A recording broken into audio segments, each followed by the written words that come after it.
نحمده ونصلي على رسوله الكريم اما بعد فاعوذ بالله من الشيطان الرجيم بسم الله الرحمن الرحيم رب اشرح لي صدري ويسر لي امري واحلل عقدة من لساني يفقهوا قولي۔ انسان زندگی میں جو بھی کام کرتا ہے، انسان یہ چاہتا ہے کہ اس کا اسے کوئی نتیجہ یا ریوارڈ یا اس کا کوئی نہ کوئی آؤٹ کم دیکھنے کو ملے۔ مثلاً اپنی روزمرہ زندگی میں ہم بہت سے کام کرتے رہتے ہیں۔ کچھ کام ہم اپنی لائیولیہوڈ کے لیے کرتے ہیں، اس میں بزنس ہو گیا۔ جب بھی کوئی شخص کو بزنس سٹارٹ کرنے لگتا ہے تو وہ یہ ضرور دیکھتا ہے کہ اس کا پروفٹ کتنا ہوگا، کتنے % ہوگا۔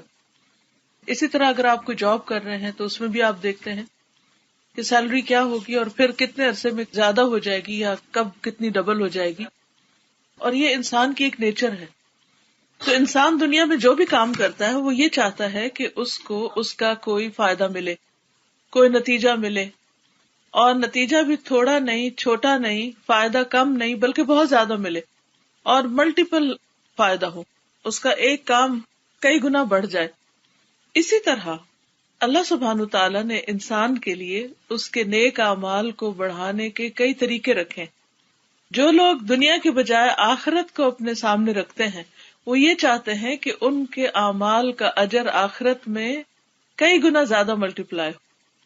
یہ تو اللہ سبحانہ تعالیٰ کا بہت بڑا کرم ہے، احسان ہے کہ ہم کوئی بھی ایک نیکی جو کرتے ہیں، ون سنگل ڈیڈ، اس کا جو صلہ ہے یا ریوارڈ ہے یا اجر ہے وہ صرف ایک نہیں ہوتا، 1 = 1 نہیں ہوتا، بلکہ 1 = 10 ہے، and this is minimum bare minimum.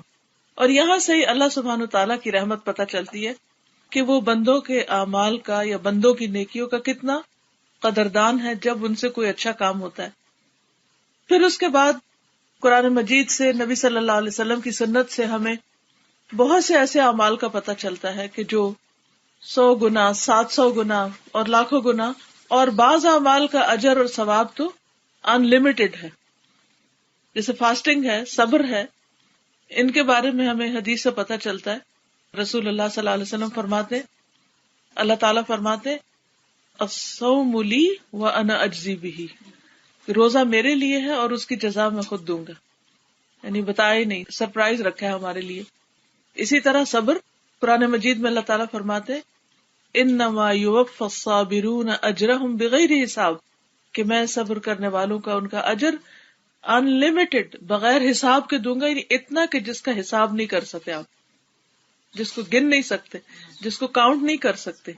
اور اسی لیے آپ دیکھتے ہیں کہ روزہ بھی ایک مشکل کام ہے اور صبر بھی ایک بہت مشکل کام ہے، اور صبر خاص طور پر صدمے کے شروع میں، الصبر عند الصدمۃ الاولی، جو ہی کوئی چوٹ لگے اس وقت صبر کرنا، اس وقت پی جانا اور زبان سے کوئی غلط بات نہ کرنا۔ اسی طرح باقی بھی بہت سے اعمال ایسے ہیں کہ جن کا اجر کئی گنا زیادہ بڑھ جاتا ہے۔ جب دنیا کا کوئی معاملہ ہوتا ہے تو ہماری کوشش یہ ہوتی ہے کہ ہم زیادہ سے زیادہ وہ طریقے اختیار کریں، وہ کام ڈھونڈیں، وہ جابز ڈھونڈیں جس سے ہمیں اس ڈگری کے اندر یا اس ایفرٹ کے اندر زیادہ ریوارڈ ملے۔ آبویسلی ہم ہمیشہ کیلکولیشنز میں ہوتے ہیں، مثلاً ہم بازار جاتے ہیں تو یہ دیکھتے ہیں اچھا زیادہ سستی چیز کہاں ہوگی، کہاں 2 in 1 ہے، کہاں پر کیا سیل لگی ہوئی ہے۔ یعنی خواتین کی خاص طور پر جو انٹرسٹ کی چیزیں ہیں اس میں سے کہ وہ ڈیزائنرز کے بیگز ہیں یا ڈیزائنرز کے جو ڈریسز ہیں وہ کہاں سستے ملیں گے اور چیز بھی اچھی ہو اور کم قیمت پر ہو۔ آؤٹ لیٹس پہ بھاگتے ہیں اور ایک دوسرے کو بتاتے ہیں اور اتنے ایکسائٹیڈ ہوتے ہیں اگر اس میں سے کوئی ایک چیز ہمیں مل جائے تو اس پر ہم بے پناہ خوش ہوتے ہیں۔ لیکن آخرت کے معاملے میں وہ ایکسائٹمنٹ کیوں نہیں، جبکہ رب کریم ہمیں ہمارے اعمال کا کئی گنا بڑھا کر اجر دینے والا ہے۔ سوال یہ پیدا ہوتا ہے کہ کیا ہمیں اس کے وعدوں پر یقین نہیں، یا پھر ہمیں شک ہے کہ ہم نے آخرت کو فیس نہیں کرنا یا وہاں جانا نہیں۔ ہم میں سے کون ہے جو اس دنیا میں ہمیشہ بیٹھا رہ جائے گا؟ ہم میں سے کون ہے جس کو وہاں اعمال نہیں چاہیے یا ان کا اجر نہیں چاہیے؟ کون ہے جس کو اس ہمیشہ کے گھر میں نہیں رہنا؟ ہم سب یہ چاہیں گے، لیکن اس کے لیے ہم کیا کر رہے ہیں؟ اس کے لیے ہم کتنا اس بات کے لیے کین ہے، ایکسائٹیڈ ہے، اس چیز کی تلاش میں ہے کہ وہ کیا طریقے ہیں، وہ کون سے میتھڈز ہیں، وہ کون سی چیزیں ہیں کہ جن کے ذریعے میں اپنا اجر کئی گنا زیادہ بڑھا سکتی ہوں.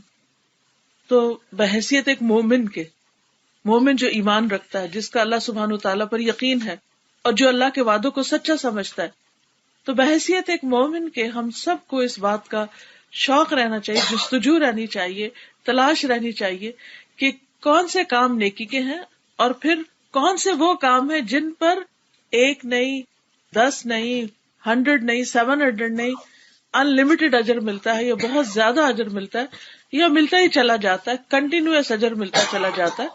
تو آج انشاءاللہ میں اس سلسلے میں کچھ باتیں آپ سے کروں گی. اجر کو بڑھانے والے اسباب، یعنی اعمال کے اجر یا ثواب کو بڑھانے والے اسباب کون سے ہیں، کہ وہ کون سی سرٹن ریزنز ہیں جن کی بنا پر انسان کے اجر بڑھ جاتے ہیں. اس میں آپ دیکھیے کہ کوئی بھی جو عمل ہوتا ہے اس میں اضافہ اس وقت ہوتا ہے یا کچھ بنیادوں پر ہوتا ہے جس میں سب سے پہلے کرنے والا عامل، doer of a good deed.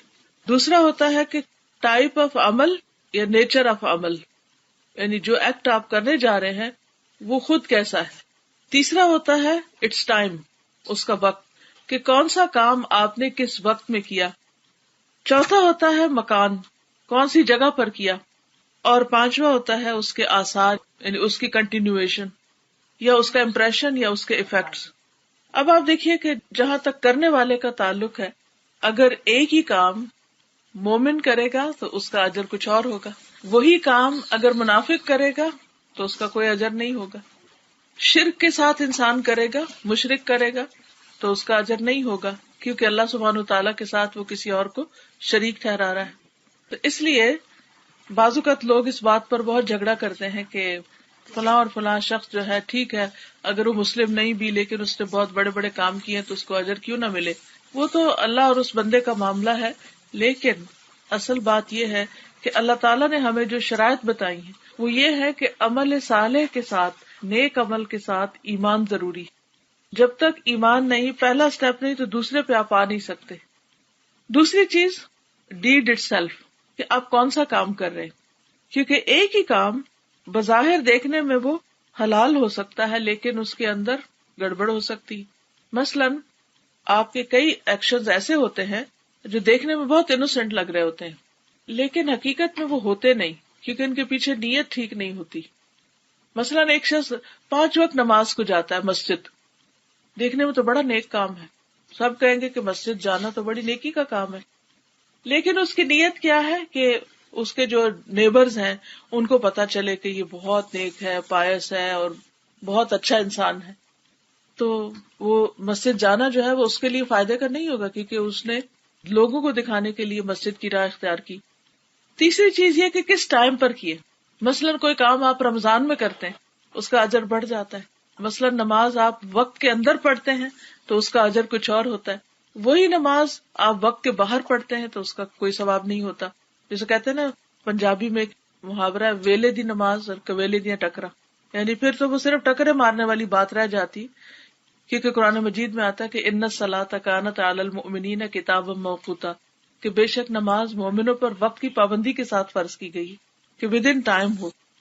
پھر اسی طرح آپ دیکھیں کہ حج کا جو عشرہ ذوالحج ہے اس کے اندر اگر آپ کوئی کام کرتے ہیں تو اس کا اجر کئی گنا زیادہ بڑھ جاتا ہے. پھر رمضان کی آخری راتیں جو ہیں، طاق راتیں جو ہیں، آخری عشرہ جو ہے اس میں کی ہوئی عبادت جو ہے وہ کئی گنا زیادہ بڑھ جاتی، خاص طور پر قیام اللیل. تو اس چیز کا بھی خیال رکھنا چاہیے کہ کون سا کام کب ہو رہا ہے. اسی طرح اگر صبر ہے جیسے، تو صدمے کی شروع میں کیا جائے تو اس کا اجر اور ہے، اور جب ساری باتیں ہو چکی، چیخ چلا چکے اور منہ سے بھی غلط باتیں نکالی اور اینڈ میں رو دھو کے جب تھک گئے تو پھر کہا اچھا میں اب صبر کرتی، تو اس وقت تو وہ صبر نہیں شمار ہوتا. پھر اسی طرح یہ ڈپینڈ کرتا ہے کہ آپ کام کس جگہ کر رہے ہیں. مثلاً مرد حضرات جو ہے اگر گھر میں فرض نماز پڑھ رہے ہیں تو اس کا اجر اور ہے، اور اگر وہ مسجد میں پڑھ رہے ہیں تو 27 ٹائم زیادہ ہو جاتا ہے. نماز وہی ہوگی، رکعتیں اتنی ہی ہوگی. پھر اسی طرح اگر وہ مکہ میں جاتے ہیں تو اس کا اجر اور ہے، اور اگر حرم کے اندر نماز پڑھتے ہیں تو اس کا اور ہے. مدینہ میں جاتے ہیں تو اس کا اجر اور ہے. مسجد اقصی میں کچھ اور ہے. اور اگر کسی ایسی جگہ پر نماز پڑھی جا رہی جہاں نماز پڑھنے سے منع کیا گیا، مثلا قبرستان ہے، تو وہی نماز، وہی رکعت ہے، وہی تسبیح، وہی ذکر، وہ ایکسیپٹیبل نہیں، کیونکہ وہاں منع کیا گیا. اسی طرح واش روم کے اندر یا حمام کے اندر نماز پڑھنا وہ منع کیا گیا. پھر آخری چیز یہ ہے کہ جو کام آپ کر رہے ہیں اس کا امپیکٹ اس سراؤنڈنگ پہ کیا ہو رہا ہے، آس پاس کے لوگوں پر کیا ہو رہا ہے. مثلاً ایک شخص سو رہا ہے اور دوسرا اس کے پاس بیٹھ کے بڑی خوبصورت انداز میں تلاوت کر رہا ہے اور اونچی اونچی تلاوت کر رہا ہے، اور وہ جو سویا ہوا شخص ہے وہ بیچارہ ہر منٹ کے بعد جاگ رہا ہے، ہر منٹ کے بعد جاگ رہا ہے اور سخت آوازار ہو رہا ہے. اب کرنے کا تو آپ نیک کام کر رہے ہیں، لیکن آپ دوسرے کو تنگ کر رہے ہیں ساتھ ساتھ، تو اس کا پھر وہ اجر تو آپ کو نہیں ملے گا. پھر اسی طرح اگر آپ قرآن مجید پڑھ رہے ہیں اور اس کا کوئی اثر ہی نہیں لے رہے، اپنے دل پر کوئی اثر ہی نہیں، آپ کا دل کہیں اور مشغول ہے، پڑھ رہے ہیں، آپ تلاوت کر رہے ہیں، بہت خوبصورت قرات کر رہے ہیں، لیکن دل آپ کا کوئی پریشانی کی بات سوچ رہا ہے، بچوں کے بارے میں، ادھر کی ادھر کی، اور کچھ پتہ نہیں کیا پڑھ رہے ہیں، تو اس کا اجر کچھ اور ہے. کیونکہ آپ صرف حرف پڑھ رہے ہیں تو حرف پڑھنے پر نیکی تو ہے، لیکن اگر آپ قرآن پڑھ رہے ہیں اور اس کو سمجھ رہے ہیں اور آپ پڑھ رہے ہیں اور اس کے بعد آپ کا دل پگھل رہا ہے، آپ کا دل بدل رہا ہے، آپ کے آنکھوں سے آنسو آ رہے ہیں، آپ کے دل میں اللہ کی محبت بڑھ رہی ہے، تو وہی ایک لائن پڑھنا پورے ایک سپارہ پڑھنے سے بھی زیادہ بہتر ہو سکتا ہے، کیونکہ اس کے اندر آپ کو ایک اور ہی اس کا امپیکٹ آیا ہے، آپ کے اوپر اس کا اور ہی اثر ہوا. پھر اسی طرح ایک کام ہوتا ہے جو آپ خود کرتے ہیں، لیکن ایک کام ہوتا ہے جو آپ کو دیکھ کر اور لوگ بھی شروع کر دیتے ہیں. تو جتنے لوگ وہ کام آپ کو دیکھ کے شروع کرتے ہیں، مثلا اگر آپ چیریٹی کا کوئی کام شروع کرتے ہیں یا تعلیم کا کوئی کام شروع کرتے ہیں اور لوگ آپ کو دیکھ کر ویسا ہی کرنا چاہتے ہیں، تو جتنے لوگ آپ کی وجہ سے وہ کر رہے ہیں، یا آپ نے کسی کو کوئی چیز بتائی، مثلاً اگر آپ کسی کو بتاتے ہیں کہ مہینے میں 3 نفلی روزے رکھنا جو ہے وہ سینے کے کیڑے کو دور کر دیتا ہے، یعنی دل کے اندر جو لوگوں کے بارے میں بری بھلی باتیں اور ایک تنگی ہوتی ہے وہ ختم ہو جاتی. اب آپ مہینے میں 3 روزے رکھتے ہیں، یا آپ ہر سوموار کو اور جمعرات کو روزہ رکھتے ہیں، اور آپ کو دیکھ کے اور لوگ بھی رکھنے لگتے ہیں، اچھا آپ رکھ رہے ہیں میں بھی رکھتی، کیونکہ انسان کی نیچر ہے کہ اس کو اکیلے کام کرنا مشکل لگتا ہے، لیکن جب وہ کسی اور کو دیکھتا ہے وہ کر رہا ہے تو وہ بھی شروع کر دیتا ہے. تو ایسے میں کیا ہوتا ہے کہ آپ کو دیکھ کے کسی اور نے رکھا تو اس نے جو رکھا اس کا اجر آپ کو بھی مل رہا ہے. تو من سن فی الاسلام سنۃ حسنۃ، جس نے اسلام میں ایک اچھی سنت جاری کی تو اس کا بھی اجر، اور جتنے لوگ اس کو فالو کریں ان سب کا اجر. تو اس اعتبار سے جب آپ کوئی بھی اچھا ڈیڈ کرنے لگے، کوئی بھی اچھا کام آپ کرنے لگے، تو ضرور سوچیں کہ میری نیت کیا ہے، کام کا طریقہ کیا ہے، میں اس کو کس جگہ پر کر رہا ہوں اور کس وقت کر رہا ہوں، اور پھر اس کا امپیکٹ دوسروں پر کیا پڑے گا. یعنی کوئی بھی گڈ ڈیڈ جو ہے اٹس ناٹ دیٹ سمپل. وہی اچھا کام مختلف حالات کے فرق سے اس کا اجر فرق ہو جائے گا. اسی طرح اجر بھی اور گناہ بھی زیادہ.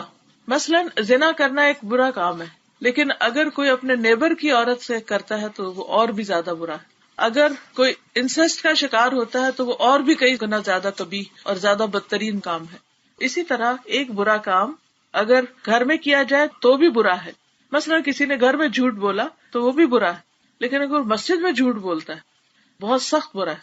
پھر اسی طرح اگر کوئی شخص کہیں چوری کرتا ہے تو بہت برا ہے، لیکن اگر وہ مسجد میں چوری کر رہا ہے یا حرم میں جا کے طواف کرنے والوں کی جیب کاٹ رہا ہے تو بہت ہی بدترین ہے. اسی طرح اور بھی بہت سارے کام ہیں. ایک شخص کوئی غلط کام کرتا ہے اور اس پر ریگریٹ کرتا ہے اور وہ کہتا ہے کہ ہاں یہ غلط ہے، میں نہ کروں تو اچھی بات نہیں ہے، اللہ مجھے توفیق دے میں اس سے باہر نکل آؤں. لیکن اگر کوئی غلط کام کرتا ہے اور ڈٹ کے کرتا ہے اور کہتا ہے نو میں جو کر رہا ہوں وہ زیادہ بہتر ہے، اور اس کے اندر ایروگینس بھی ہے، تو وہ کام اور زیادہ برا ہو جائے گا.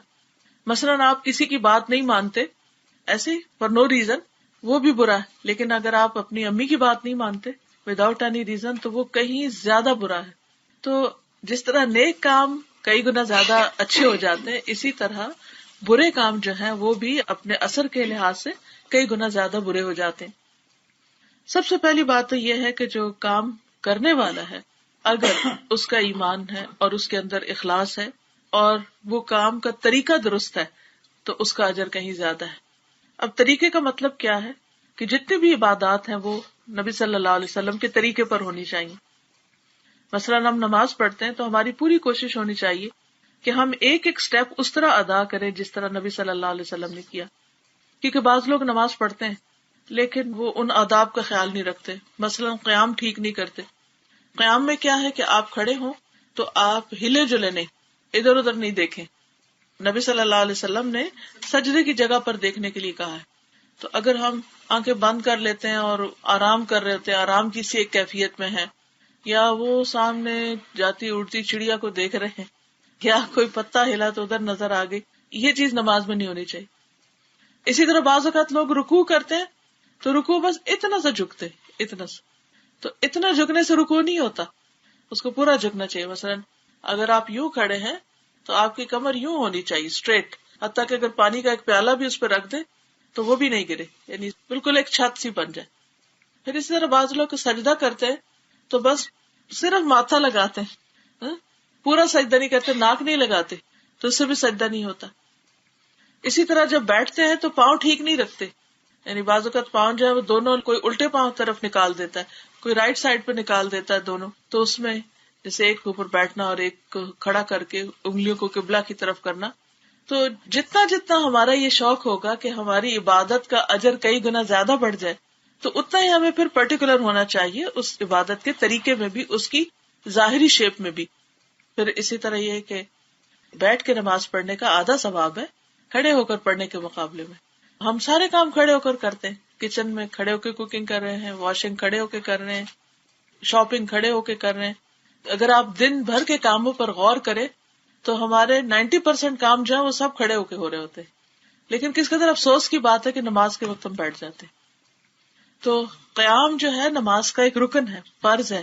اور فرض نماز تو ہوتی نہیں جب تک قیام نہ ہو, الا یہ کہ کوئی کھڑا ہو ہی نہ سکتا ہو, ان کو سپورٹ چاہیے ورنہ گر جائیں گے. ان کے لیے تو پھر بیٹھ کے بھی ثواب زیادہ ہے, لیکن عام نارمل صحت مند انسانوں کو بیٹھ کے نہیں نماز پڑھنی چاہیے. پھر اسی طرح یہ کہ اگر کوئی شخص رکوع سجدہ کر سکتا ہے اور وہ جان بوجھ کے اشاروں سے کر رہا ہے تو بھی ٹھیک نہیں. تو نفل نماز میں اگرچہ بیٹھ کے نماز ہو جاتی ہے لیکن اس کا اجر ہاف ہو جاتا ہے. اگر گھٹنے میں تکلیف ہے یا ویسے کسی جگہ پر, یعنی ڈاکٹر نے منع کیا ہوا کہ آپ نیچے زمین پر مت جائیں, تو اس کی نماز ہو جاتی ہے, اور اس کا اجر بھی اگر اپنی صحت کی حالت میں وہ کھڑے ہو کر پڑھتا رہا ہے تو اب اگر اس وقت اس نے بیٹھ کر بھی پڑھی تو اس کو اجر مل جائے گا. پھر اسی طرح یہ کہ نماز کے علاوہ بھی جیسے زکوٰۃ ہے, جیسے روزہ ہے, حج ہے. حج کے موقع پر بھی نبی صلی اللہ علیہ وسلم نے فرمایا کہ مجھ سے اپنے طور طریقے سیکھ لو. تو بات یہ ہے کہ ہمیں کوئی بھی کام جب کرنا ہے تو اس میں اخلاص بھی اختیار کرنا ہے, اور نبی صلی اللہ علیہ وسلم کا طریقہ بھی الہ ہے. بس جو کوئی اپنے رب سے ملاقات کی امید رکھتا ہو اسے چاہیے کہ نیک کام کرے. فَلْيَعْمَلْ عَمَلًا صَالِحًا وَلَا يُشْرِكْ بِعِبَادَةِ رَبِّهِ أَحَدًا, اور اپنے رب کی عبادت میں کسی دوسرے کو شریک نہ کرے. تو نیک عمل کے لیے شرط ہے کہ انسان آخرت میں اجر کی امید رکھتے ہوئے کرے اور اپنے رب کے ساتھ کسی اور کو شریک نہ کرے. رب کے ساتھ کسی اور کو شریک کیسے کیا جاتا ہے؟ بعض اوقات تو ہم باہر سے شریک بنا لیتے ہیں, بعض اوقات خود ہمارا اپنا نفس شریک ہو جاتا ہے. ہم کوئی بھی کام اس وقت کرتے ہیں جب ہمارا دل کرتا ہے, جب ہمارا موڈ ہوتا ہے, جب ہم وی فیل لائک ڈوئنگ. کئی دفعہ نیکی کے بہت سے کام ہوتے ہیں اور ہم کیا کہتے ہیں, I don't feel like doing it. بچوں کو آپ کہتے ہیں نا کہ بھی نماز پڑھیں یا اور کوئی کام کریں تو وہ کہتے ہیں ہمارا دل نہیں چاہ رہا, اور سمپل ریزن دل نہیں چاہ رہا کہہ کے بات ختم. اب آپ دیکھیے کہ ایک طرف اللہ سبحانہ و تعالیٰ آپ سے کہہ رہے ہیں کہ یہ کام کریں. مثلاً آذان ہوتی ہے تو اس میں کیا کہا جاتا ہے, حی علی الصلاۃ, حی علی الفلاح, آؤ نماز کی طرف, آؤ کامیابی کی طرف. دل کیا کہتا ہے, ابھی نہیں میں کر سکتا, ابھی دل نہیں چاہ رہا, ابھی دل نہیں چاہ رہا. ادھر آپ کو نماز کی طرف بلایا جا رہا ہے اور ادھر دل آپ کو آرام کی طرف بلا رہا ہے. اب دونوں میں ایک کشمکش ہو گئی نا. اب آپ کا امتحان ہے کہ آپ کس طرف جاتے. تو موسٹلی ہم کس کی بات مان لیتے ہیں, دل کی بات مان لیتے ہیں. تو دل جو ہے الہ بن جاتا ہے, دل خدا بن جاتا ہے انسان کا جب وہ اللہ سبحانہ تعالیٰ کی بات چھوڑ کر اپنے دل کی بات مانتا ہے. تو اس لیے ہمیشہ یہ دیکھنا چاہیے کہ اس وقت ایک عبد, ایک بندہ ہونے کی حیثیت سے میری ذمہ داری کیا ہے, مجھے اس وقت کیا کرنا چاہیے, میری ڈیوٹی کیا ہے. مثلا آپ دیکھیں کہ آپ میں سے کچھ لوگ ہو سکتا ہے جاب کرتے ہوں یا آپ کے ہسبینڈ جاتے ہوں, تو جب ڈیوٹی پہ جانا ہوتا ہے، بعض لوگ صبح 3 بجے جا رہے ہیں، 4 بجے جا رہے ہیں، 5 بجے جا رہے ہیں، کیا اس وقت کوئی یہ کہتا ہے کہ آج میرا موڈ ہی نہیں جانے کو، آج تو سنو پڑ رہی ہے، اور آج تو بہت سردی ہے، آج تو بہت سنی ڈے ہے، انجوائے کریں گے، چھوڑو کیا جاب پہ جانا؟ کیا اس وقت ہم اپنے دل کی مانتے ہیں، یا اس وقت ہم اپنی ضرورت کو دیکھتے ہیں کہ what is most needed at this time؟ اپنا موڈ نہیں بلکہ اب کرنا کیا ہے، کیونکہ اس کو پتا ہے اگر میں جاب پر نہیں گیا تو جاب سے چھٹی ہو سکتی، اور آج کل جابز ملنا بہت مشکل ہو گیا، تو مجھے اپنی اس جاب کو ریٹین کرنا ہے اور مجھے جانا ہی جانا ہے۔ بچوں کو اسکول جانے کا ٹائم ہوتا ہے، تو کیا اس وقت وہ یہ کہہ سکتے آج ہمارا موڈ ہی نہیں اسکول جانے کا؟ 1 دن 2 دن نہیں جائیں تو پھر آپ دیکھیں کیا ہوگا۔ ہم خود بھی بچوں کو گھر نہیں رہنے دیں گے کہ نہیں تم تو پیچھے رہ جاؤ گے دوسروں سے، تمہیں جانا ہی جانا ہے۔ تو دنیا کے معاملات میں ہم اپنے موڈ کو، ہم اپنی مرضی کو کبھی بھی آگے نہیں آنے دیتے۔ ہم اس وقت یہ دیکھتے کہ اس وقت کرنے کا کام کیا ہے۔ مثلا بچوں کو اسکول سے آنا ہے اور آپ کو کھانا تیار رکھنا ہے یا ان کو کچھ کھلانا ہے، اس وقت آپ یہ نہیں کہتے میرا کچھ موڈ نہیں ہو رہا کچھ پکانے کا، میں جا کے سو رہی ہوں۔ نہیں، آپ کو پتا ہے کہ اگر آپ سوئے تو پھر کیا ہوگا گھر میں۔ تو ہم میں سے ہر شخص، ہر عقل مند شخص یہی کرتا ہے کہ وہ اپنے دل کی باتیں نہیں مانتا، بلکہ یہ دیکھتا ہے کہ اس وقت کرنے کا کام کیا ہے۔ اور عبادت نام بھی اس چیز کا ہے۔ عبادت کا مطلب ہے عبد، عبد کہتے ہیں غلام کو، اور غلام کا کیا کام ہوتا ہے، ایک سرونٹ کا کیا کام ہوتا ہے کہ اس کا آقا جو اسے کہہ رہا وہ کرتا چلا جائے۔ اچھا، بعض اوقات یہ ہوتا ہے کہ ہم کام تو کر لیتے ہیں، اچھا نماز کا وقت ہے نماز پڑھ لیتے ہیں، رمضان آ گیا روزے رکھ لیتے ہیں، حج کرنے کو جا رہے ہیں حج کر لیتے ہیں، لیکن اس میں پیچھے کچھ گڑبڑ ہوتی ہے، وہ اخلاص نہیں ہوتا۔ وہ کیا ہوتا ہے، اس کی کچھ ریزنز ہیں یا اس کے کچھ طریقے ہیں۔ مثلاً کچھ چیزیں ایسی ہوتی ہیں جو اس اصل کام کے اندر بگاڑ پیدا کر دیتی ہیں، اس کو خراب کر دیتی ہیں۔ جیسے دودھ، اچھا بھلا دودھ ہے، اگر آپ اس میں 1 قطرہ یوگرٹ ڈال دیں تو کیا ہوگا؟ 1 قطرہ ہے صرف، آپ کے نا اتنا بڑا کارٹن ہے دودھ کا، اور 1 قطرے سے کیا ہوگا؟ نہیں، 1 قطرہ اس کو بگاڑ دے گا، وہ دودھ نہیں باقی رہے گا دودھ۔ اسی طرح کھانے میں بعض اوقات آپ دیکھیں، بعض اوقات ڈرنکس کے اندر بعض اوقات چھوٹی سی چیز ہوتی ہے، اس کا پورا کلر چینج کر دیتی ہے، اس کا ٹیسٹ چینج کر دیتی ہے، اس کی خوشبو چینج کر دیتی ہے۔ یا بعض چیزیں اگر نہ ڈالی جائے، انگریڈینٹس میں سے کوئی ایک مس کر دیا جائے تو کھانے کا مزہ ہی نہیں بنتا۔ تو بالکل اسی طرح آپ سمجھیے کہ نیک عمل جب تک کچھ چیزیں اس میں ہوں گی نہیں، اس کے سارے انگریڈینٹس پورے نہیں ہوں گے، یا پھر اگر اس میں سے کوئی مسنگ ہوگا تو وہ عمل اس سٹینڈرڈ پہ پورا نہیں اترے گا، اور اگر کوالٹی کا عمل نہیں ہوا تو وہ ایکسیپٹیبل نہیں ہوگا، قبول نہیں ہوگا، اور اگر بیر منیمم ایکسیپٹیبل ہو بھی گیا تو اس کا اجر بڑا نہیں ہوگا۔ اس لیے بہت احتیاط کی ضرورت ہے کہ وہ ساری چیزیں جو ہیں وہ پوری ہوں۔ اب وہ کیسے؟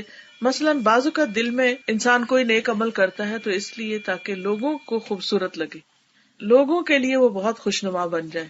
مثلاً اگر ہم قرآن مجید پڑھیں اور یہ سوچیں کہ لوگ اپریشیٹ کریں کہ واہ کیا قرات ہے، کیا خوبصورت پڑھتا ہے، تو واہ واہ چاہنے کے لیے اگر ہم قرآن بھی پڑھ رہے ہیں تو بھی ایکسیپٹیبل نہیں۔ پھر اسی طرح بعض اوقات ہم اس لیے کوئی کام کر رہے ہوتے ہیں کہ ہائے لوگ کیا کہیں گے، اور خصوصاً جب اس طرح کے لوگوں کو ہم دیکھتے ہیں تو فوراً وہ کام شروع کر دیتے۔ مثلاً ہم عام طور پر اگر دوپٹہ نہ لیں اور جب کوئی دیکھیں کہ درس دینے والی خاتون آ رہی ہے تو ہم اپنا دوپٹہ ٹھیک کرنے لگے، یا یہ کہ مسجد جا رہے ہیں تو مسجد جاتے ہوئے ہم اس طرح کا ڈریس پہن لیں کہ وہ مولوی صاحب شاید اندر نہیں جانے دیں مسجد میں، یا ہائے لوگ کیا کہیں گے کہ دیکھو یہ اسی طرح مسجد آ گئی، مسجد ایسے نہیں آنا چاہیے۔ تو مجھے بڑی بازو کا حیرت ہوتی ہے کہ دین مسجد کے اندر تو نہیں ہمارا چرچ کی طرح کہ دین صرف چرچ کے اندر اور باہر گاڈ کا کوئی تعلق نہیں زندگی کے کسی معاملے سے، نہیں، ہمارا رب جو ہے وہ تو ہر جگہ دیکھتا ہے، اور اس کی عبادت اطاعت ہر جگہ اور ہر موقع پر کرنی چاہیے، وہ ہماری چوائس پر مبنی نہیں ہے۔ پھر اسی طرح بعض اوقات ہم کچھ کام صرف کسی کی رسپیکٹ میں کرتے ہیں کہ ہائے میرے فادر ہیں، اگر میں نے نہیں کیا تو وہ کیا کہیں گے کہ اس نے اتنا بھی نہیں کیا۔ ٹھیک ہے، ان کی رسپیکٹ اپنی جگہ ہے، لیکن نیکی کا کوئی کام اللہ کے لیے کرے، فادر کے لیے نہیں کرے۔ بعض اوقات بچے جو ہیں وہ فادر نے کہا تو نماز پڑھ لو تو پڑھ لیتے، آپ اپنے بچوں کے پیچھے پڑے رہتے ہیں نماز پڑھو تو وہ پڑھ لیتے ہیں، چھوڑ دیں تو وہ نماز نہیں پڑھتے، تو وہ آپ کے لیے نماز ہو گئی نا۔ تو ان کو اپنے سے ڈرانا یا اپنے لیے کام کروانے کی عادت نہیں ڈالنی چاہیے، وہ سب بھی اپنے رب کے لیے کریں۔ اور میں نے تو بلکہ یہ کرائیٹیریا رکھا ہوا تھا کہ بچے کی اصلاح اس وقت تک کرنی ہے جب تک وہ میرے کہے بغیر نماز شروع کر دے، میرے کہے بغیر اور اچھے کام شروع کر دے۔ اگر میرے کہنے سے ہی کرنا ہے تو اس کا مطلب ہے کہ ابھی وہ دین اس کے دل میں اترا ہی نہیں، وہ بس صرف اوپر اوپر ہے۔ وہ جیسے چٹان کے اوپر مٹی پڑتی ہے اور پھر بارش آتی ہے سب دھو ڈالتی ہے، تو بالکل ایسے ہی اگر وہ دین جو اوپر ہے اور اندر نہیں پینیٹریٹ کیا اور جو ہی معاشرے میں ایکسپوز ہوئے تو وہ سارا کچھ ختم ہو گیا تو اس کا فائدہ نہیں. تو اس لیے جو طریقہ ہے یا میتھڈالوجی ہے وہ فرق ہونی چاہیے کہ بہت اپنی طرف سے غصہ کر کے یا ڈانٹ ڈپٹ کے کوئی کام کرانے کا فائدہ نہیں، بلکہ ایسی بات کرنی چاہیے جس سے وہ دل کے اندر اترے اور اس سے محبت کرنے لگے اس کام سے، نہ کہ اس سے بھاگنے لگے. اسی طرح بعض اوقات ہمیں لوگوں کی محبت ہم سے کچھ کام کراتی ہے. مثلاً بچوں کی محبت ہم سے کچھ کام کرواتی ہے، شوہر کی محبت یا کسی بھی انسان کی محبت، ادروائز ہم وہ کام کرنے والے نہیں ہوتے. تو یہ بھی موٹو ٹھیک نہیں ہے، کیونکہ قرآن مجید میں آتا ہے کہ کچھ لوگ جب کھانا کھلاتے ہیں تو وہ کہتے ہیں انما نطعمکم لوجہ اللہ لا نرید منکم جزاء ولا شکورا، ہم تمہیں اللہ کے چہرے کی خاطر کھلا رہے ہیں. یہاں مطلب یعنی اللہ کا دیدار ہو ہمیں، ہم اس کا ریوارڈ یا صلہ صرف اس شکل میں چاہتے ہیں. ہمیں تمہاری اپریسیشن یا تعریف ان چیزوں کی ضرورت نہیں ہے، اور ہمیں تم سے شکریہ بھی نہیں چاہیے. یعنی وہ اتنا زیادہ اس سے بے نیاز ہوتے ہیں کہ کوئی ان کی تعریف کرے. اور یہ ایک بہت بڑی غلامی سے آزاد ہونا ہے. جب انسان بندوں کے لیے کام کرتا ہے اور بندے وہ کرتے ہی نہیں ہے، مثلاً ہسبینڈ کے لیے ایک لمبی چوڑی کوکنگ کی اس نے 5 منٹ میں کھا کے اور نہ شکریہ ادا کیا نہ کچھ، تو آپ دیکھیں کہ پھر کتنی فرسٹریشن ہوتی ہے. انسان پھر کہتا ہے اچھا کوئی فائدہ نہیں ہوا مجھے، اچھا ڈریس پہنا کسی نے تعریف نہیں کی، کیا فائدہ ہوا، اس کا فائدہ نہیں، اس کا فائدہ یہاں نہیں ملنے والا. اگر آپ لوگوں کے غلام بن کے رہیں گے اور لوگوں کی تعریف اور لوگوں کی محبت میں کام کرتے رہیں گے تو زندگی میں فرسٹریشن کے سوا کچھ حاصل نہیں ہوگا. اگر اللہ سبحانہ وتعالیٰ کا یقین اور احساس اور احسان کے درجے پہ کام کریں گے کہ میرا رب یہاں دیکھتا ہے، کیونکہ کہتے ہیں نا کہ نیک عمل اس طرح کرو گویا تم اللہ کو دیکھ رہے ہو. اور اگر یہ کیفیت نہ ہو تو پھر یہ تو ضرور سوچو کہ اللہ تعالیٰ تمہیں دیکھ رہا ہے، کہ اللہ تعالیٰ تمہیں دیکھ رہا ہے. اور دل کی خوشی کی کیا انتہا ہوتی ہے کہ جب کوئی نہیں دیکھ رہا ہوتا اور آپ کوئی اچھا کام کر رہے ہوتے ہیں سیکریٹلی، خاموشی کے ساتھ، کسی کو پتہ نہیں چلا، آپ نے انڈیکیشن بھی نہیں دی، آپ نے کسی کو خبر بھی نہیں دی، تو آپ دیکھیں کہ اس کام کی جو ایک گہری سکینت آپ کے دل کے اندر اترتی ہے وہ دکھاوے سے نہیں اترتی. دکھاوے سے وقتی طور پر کوئی تعریف کر دیتا ہے، آپ کو ایک دم آپ بھی ایکسائٹیڈ ہوتے ہیں، خوش ہو جاتے ہیں، تھوڑی دیر کے بعد ایکسائٹمنٹ ختم ہو جاتی. لیکن یہ جو اللہ کی خوشی کے لیے کام ہوتا ہے وہ آہستہ آہستہ آپ کے دل میں، آپ کے چہرے پر، آپ کے پورے وجود، آپ کی پوری شخصیت کا حصہ بن جاتا ہے اور آپ بالکل ایک ریلیکسڈ انسان ہو جاتے ہیں، جیسے آپ واقعی کسی کی پروٹیکشن میں چل پھر رہے ہوں. پھر اسی طرح یہ ہوتا ہے کہ بعض اوقات ہم کوئی نیک کام کرتے ہیں کسی سے کوئی مطلب نکالنے کے لیے. جیسے بعض اوقات بچوں کو آپ مثلا کوئی کام کہتے ہیں یہ کرو یہ کرو، وہ نہیں کرتے، اور جب وہ دیکھتے ہیں آپ ناراض ہونے لگے ہیں تو وہ پھر کرنے لگتے ہیں تاکہ آپ نے ان کو جو ریوارڈ دینا ہے یا ان کے ساتھ کوئی پرومس کیا ہوا ہے تو وہ پورا ہو سکے. تو اس لیے بہت ضروری ہے یہ بات کہ ہم کسی انسان سے کسی قسم کا کوئی مطلب حاصل کرنے کے لیے یا ان کی تعریف کے لیے یا ان کی تنقید سے بچنے کے لیے یا ان کی اپریسیشن ایسے کسی وجہ سے کام نہ کریں. ہم جو بھی نیک کام کریں وہ صرف اپنے رب کے لیے کریں. وَلَا يُشْرِكْ بِعِبَادَةِ رَبِّهِ أَحَدًا. قرآن مجید میں ایک اور جگہ پر آتا ہے الا للہ الدین الخالص، خبردار اللہ کے لیے ہے خالص دین، خالص پیور، کوئی کسی اور کا شائبہ نہیں اس میں، یہ بھی شامل ہے وہ بھی نہ، صرف اللہ کے لیے. کیونکہ انسان جب اللہ کی نعمتوں کو یاد کرتا ہے کہ میرے رب نے مجھے اتنا کچھ دیا، میں اس کو کیا دے رہی. آپ دیکھیں کہ اللہ نے جو چیزیں آپ کو دی نا وہ آپ ہی کو دی ہیں. مثلا آپ کی آنکھیں آپ کی آنکھیں ہیں، اللہ تعالیٰ نے اس میں کسی کو شریک نہیں کیا کہ اچھا تم بھی دیکھ لو ان آنکھوں سے اور وہ تمہارے بچے بھی تمہاری آنکھوں سے دیکھیں گے. سوچئے تھوڑی دیر، اگر ہمیں جو ہماری پرسنل پرائیویٹ تھنگز ہیں اگر ہمیں اپنے گھر والوں کے ساتھ شیئر کرنی پڑتی تو ہماری زندگی کتنی حرام ہو جاتی. اگر ہمیں ہاتھ ملے اور یہ ہو کہ یہ ہاتھ تمہارا بھی اور اس کا بھی، اور ہم ہر وقت ایک جنگ میں رہتے، وہ کہتے ہیں یہ ریسورسز مجھے چاہیے، وہ کہتا ہے مجھے چاہیے، کیونکہ ہر شرکا جو ہے ان کے اندر کچھ نہ کچھ ٹسل چلتی رہتی ہے. تو اس نے جو ہمیں دیا اس میں سے بہت چیزیں ایسی ہیں جو صرف ہماری ہیں، ہم ہی کو دی گئی. مثلاً آپ کو اگر برین دیا ہے، آپ بہت برینی ہیں، آپ بہت انٹیلیجنٹ ہیں اور آپ اس سے سب کچھ کر رہے ہیں، تو ہول سول پورا گفٹ آپ کو ملا ہوا ہے، کسی اور کو اس میں شریک نہیں کیا، کسی اور نے آپ کو نہیں دیا، نہ اس میں آپ کو کوئی بینیفٹ کر رہا ہے. لیکن جب ہم اس برین سے سوچتے ہیں یا اس سے کوئی کام لے کر کرتے ہیں تو ہمارے کوارے گارے کو شامل کر لیتے ہیں اس میں، اور خالص اللہ کے لیے اس کام کو نہیں کرتے. تو اس لیے بہت ضروری ہے کہ جب ہم نماز میں بھی کھڑے تو بار بار اس چیز کی کوشش کریں، نہیں میری یہ نماز اللہ کے لیے ہے. قل ان صلاتی ونسکی ومحیای ومماتی للہ رب العالمین. کہہ دیجئے بے شک میری نماز اور میری قربانی، میری زندگی اور میری موت اللہ رب العالمین کے لیے، میرا سب کچھ میرے رب کے لیے، کیونکہ میرے رب ہی نے مجھے دیا تو میں اسی کی خاطر اس کو کرنے والی ہوں. لا شریک لہ، اس کا کوئی شریک نہیں. وبذالک امرت، مجھے اسی چیز کا حکم دیا گیا. وانا اول المسلمین، اور میں سب سے پہلا فرما بردار ہوں. میں یہ ویٹ نہیں کروں گا کہ اور کون کیا کر رہا ہے کیا نہیں کر رہا، میں خود آگے بڑھ کر سب سے پہلے یہ کام کروں جو اللہ تعالیٰ کو پسند ہے. آپ کو یاد ہوگا کہ پہلے دو انسان جن میں جھگڑا ہوا تھا وہ دو بھائی تھے، حابیل اور قابیل. جب سے حابیل کی قربانی قبول کر لی گئی، قابیل کی نہیں قبول کی گئی، تو حابیل نے کیا کہا تھا؟ انما یتقبل اللہ من المتقین، کہ بے شک اللہ متقی لوگوں سے قبول کرتا ہے. تو تقویٰ کیا ہوتا ہے؟ دل کے اس احساس کا نام جس میں اللہ کی محبت ہو، اللہ کا خوف ہو، اس بات کا احساس ہو کہ میرا رب مجھے دیکھتا ہے.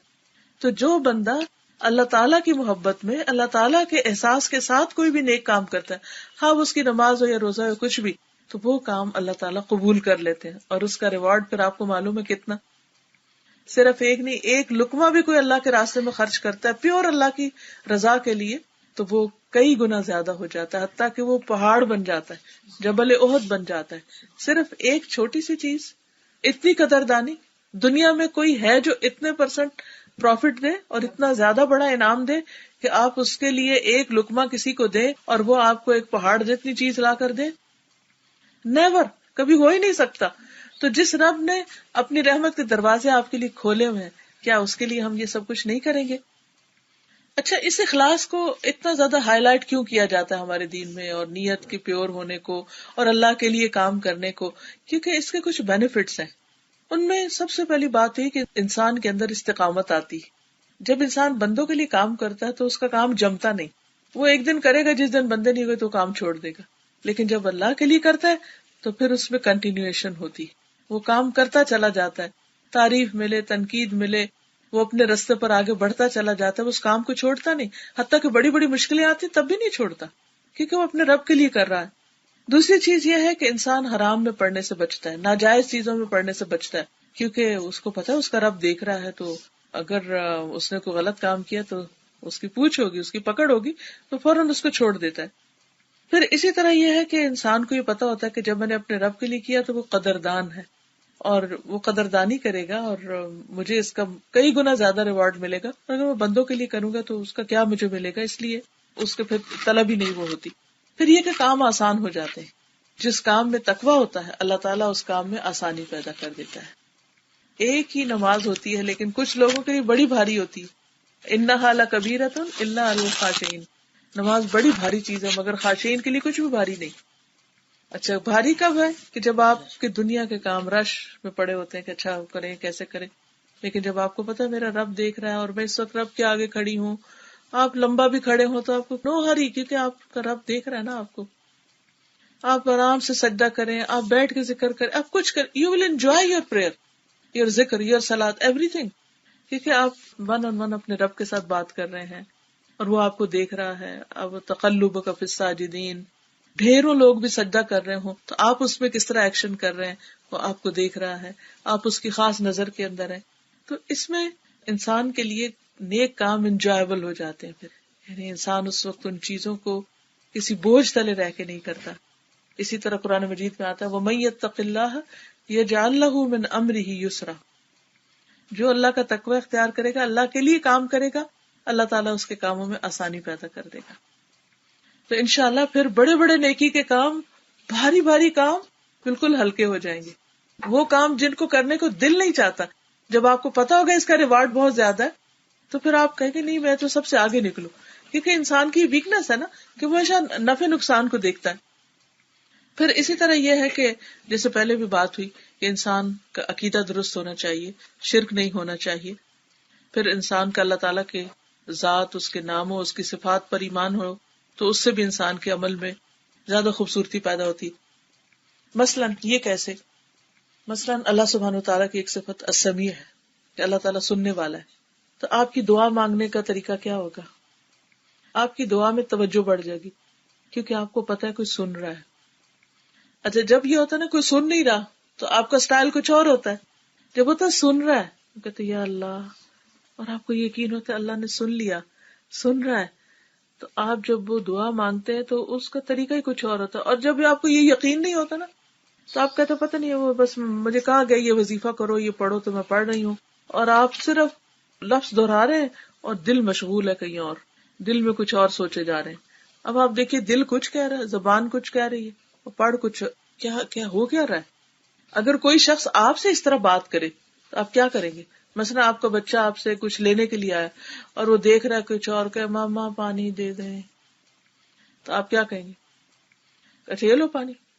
آپ سنیں گے بھی نہیں، آپ کہیں گے اچھا جب یہ سیریس ہوگا نا تو پھر میں اس کی بات سنوں. تو ہم اللہ سبحانہ وتعالیٰ کے ساتھ ہر وقت یہ نان سیریس ایٹیٹیوڈ اختیار کیے ہوئے ہیں. نیکسٹ ٹائم جب آپ نماز پڑھیں تو آپ دیکھیں اس کے بعد جو دعا مانگتے ہیں تو اس میں یہ کتنا یقین ہے کہ کوئی سن رہا ہے.